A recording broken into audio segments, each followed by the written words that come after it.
Hi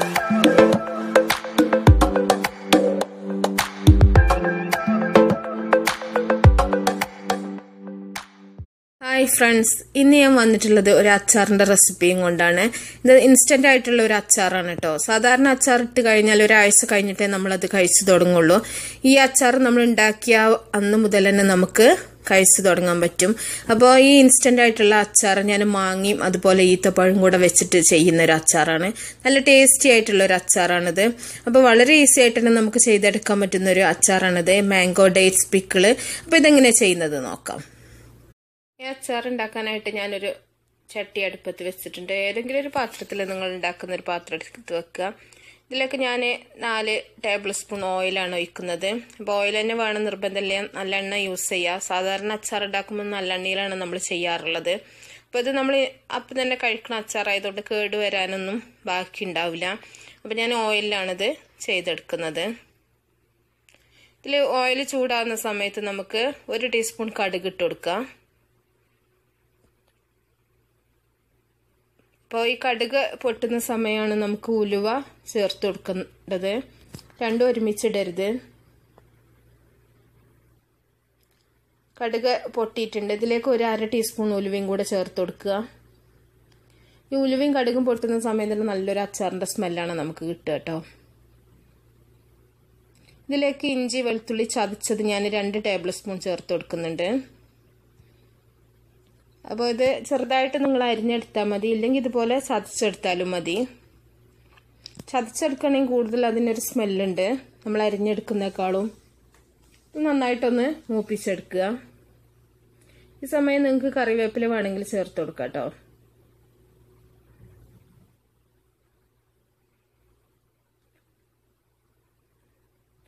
ഇഞ്ചിൻ്റെയും വെളുത്തുള്ളിൻ്റെ ആ പച്ചമണം മാറുന്ന വരെ ഒന്ന് വഴറ്റിയെടുക്കുക. ഇതിലേക്കൊരു 4 പച്ചമുളക് ഞാൻ ചേർത്തിട്ടുണ്ട്. അപ്പോൾ മുളക് നിങ്ങളുടെ എരിവിനനുസരിച്ച് നിങ്ങൾക്ക് കൂട്ടി കൊടുക്കാം.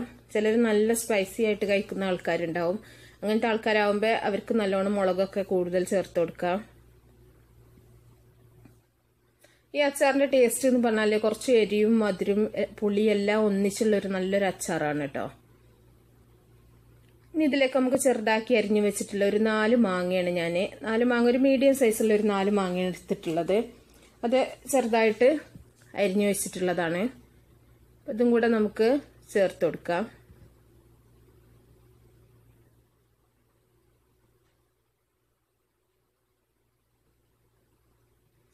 നന്നായിട്ടൊന്ന് ഇളക്കി കൊടുക്കുക. നമ്മുടെ മാങ്ങ ഓയിലിൽ കിടന്നിട്ട് ഒന്ന് വഴറ്റി വരുമ്പോൾ തന്നെ ഒരു അത്യാവശ്യം ഒരു വേവാവും.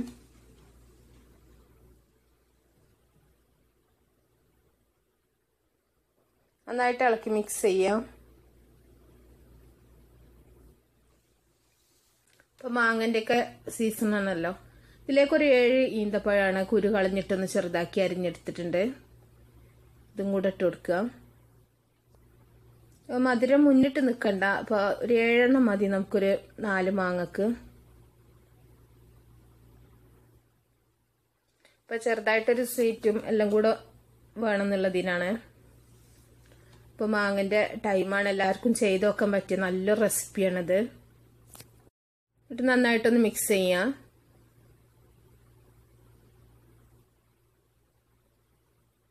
ഇപ്പോൾ നമ്മുടെ മാങ്ങൻ്റെ കളറൊക്കെ ചേഞ്ചായി വന്നിട്ടുണ്ട്. ഒരു ഹാഫ് കുക്ക് ആയിട്ടുണ്ട് നമ്മുടെ മാങ്ങയൊക്കെ.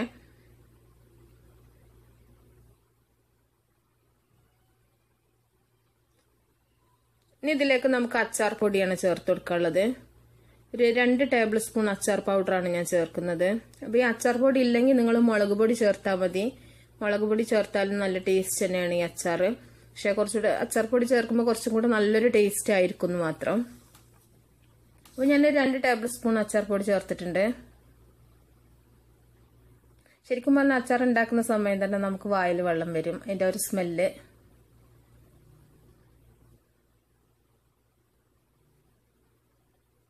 എല്ലാ വീട്ടിലും അങ്ങനെ തന്നെയാവും. അച്ചാർ ഇട്ട് വെച്ചാൽ പെട്ടെന്ന് തീർന്നു പോകുന്നൊരു സാധനമാണ്. ഇതിലേക്ക് ആവശ്യത്തിന് ഉപ്പിട്ട് കൊടുക്കുക. അച്ചാറാകുമ്പോൾ കുറച്ച് കൂടുതൽ ഉപ്പ് തന്നെ വേണ്ടി വരും.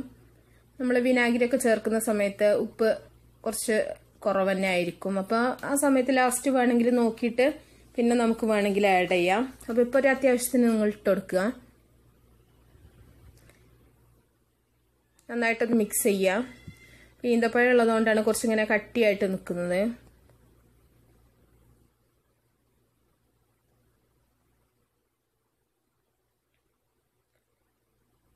ഇനി ഇതിലേക്ക് ഞാൻ തിളച്ച വെള്ളമാണ് ഒഴിക്കുന്നത്. അപ്പോൾ സാധാ വെള്ളം ഒഴിക്കരുത് കേട്ടോ. ഒന്നെങ്കിൽ തിളപ്പിച്ചാറിയ വെള്ളം ഒഴിക്കുക, അല്ലെങ്കിൽ തിളച്ച വെള്ളം തന്നെ ഒഴിച്ചു കൊടുക്കുക. അല്ലെങ്കിൽ നമ്മൾ ഫ്രിഡ്ജിൽ വെച്ചിട്ടില്ലെങ്കിൽ പെട്ടെന്ന് പൂപ്പൽ വരും. കൂടുതൽ ദിവസം ഇരുന്നില്ലെങ്കിലും, പക്ഷെ ഉള്ളത് ദിവസമാണെങ്കിലും ഒരാഴ്ചയൊക്കെ പുറത്താണെങ്കിലും കുഴപ്പമൊന്നും ഉണ്ടാവില്ല ഈ അച്ചാറിന്.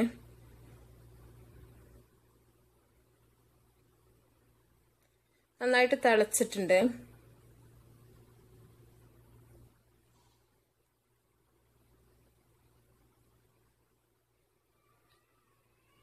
നമ്മുടെ ഈ അച്ചാർ അധികം ലൂസായിട്ടല്ല കേട്ടോ, കുറച്ച് തിക്കായിട്ടുള്ള ഒരു അച്ചാറാണ്. നമുക്കത് ബിരിയാണീന്റെ കൂടെ അതുപോലെ നെയ്ച്ചോറിന്റെ കൂടെ ഒക്കെ ഒരു സൈഡ് ഡിഷായിട്ട് കഴിക്കാൻ പറ്റിയ നല്ലൊരു അച്ചാറാണിത്. ഇപ്പൊ ഞാൻ തീ ഓഫ് ചെയ്തിട്ടുണ്ട്. തീ ഓഫ് ചെയ്തതിന് ശേഷമാണ് ഞാൻ വിനാഗിരി ആഡ് ചെയ്യുന്നത് കേട്ടോ. നമുക്ക് കുറച്ച് വിനാഗിരി ഒഴിച്ചു കൊടുക്കുക. അപ്പൊ വിനാഗിരിക്ക് ഞാൻ പ്രത്യേകിച്ച് അളവൊന്നും പറയണില്ല. അപ്പൊ കുറച്ച് ഒഴിച്ചിട്ട് നിങ്ങളൊന്ന് മിക്സ് ചെയ്തിട്ട് നോക്കുക. പുളിയൊക്കെ ഉണ്ടെങ്കിൽ അത്രയും മതി.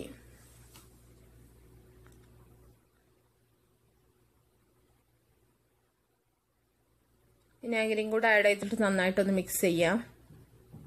സമയത്ത് നിങ്ങൾ ഉപ്പൊക്കെ നോക്കുക കേട്ടോ. ഉപ്പും പുളിയും ഒക്കെ ഒരു കറക്റ്റ് ആയിട്ടുണ്ടെങ്കിൽ അത്രയും മതി.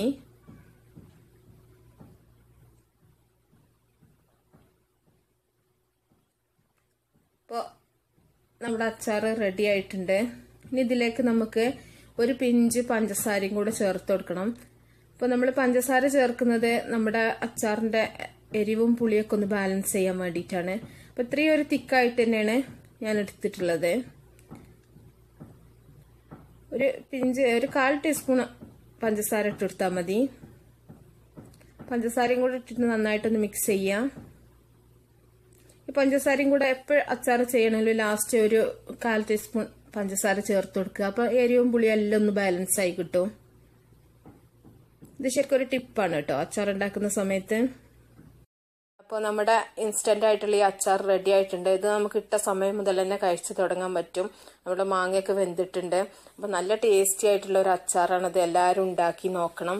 എന്നിട്ട് നിങ്ങളുടെ അഭിപ്രായങ്ങളൊക്കെ നിങ്ങൾ അറിയിക്കണം. അപ്പോൾ അതുപോലെ നിങ്ങൾക്ക് എല്ലാവർക്കും ഇഷ്ടമായിട്ടുണ്ടെങ്കിൽ നിങ്ങൾ സബ്സ്ക്രൈബ് ചെയ്യാനും ലൈക്ക് ചെയ്യാനും ഷെയർ ചെയ്യാനും ഒന്നും മറക്കരുത്. നിങ്ങളുടെ സപ്പോർട്ട് എപ്പോഴും ആവശ്യമാണ്. അപ്പോൾ നല്ല നല്ല റെസിപ്പികളൊക്കെ നിങ്ങളായിട്ട് ഷെയർ ചെയ്യണമെന്ന് ആഗ്രഹമുണ്ട്. അപ്പോൾ നിങ്ങൾ എല്ലാവരും സപ്പോർട്ട് ചെയ്യുക. അപ്പോൾ നെക്സ്റ്റ് ഒരു വീഡിയോയിൽ കാണാം.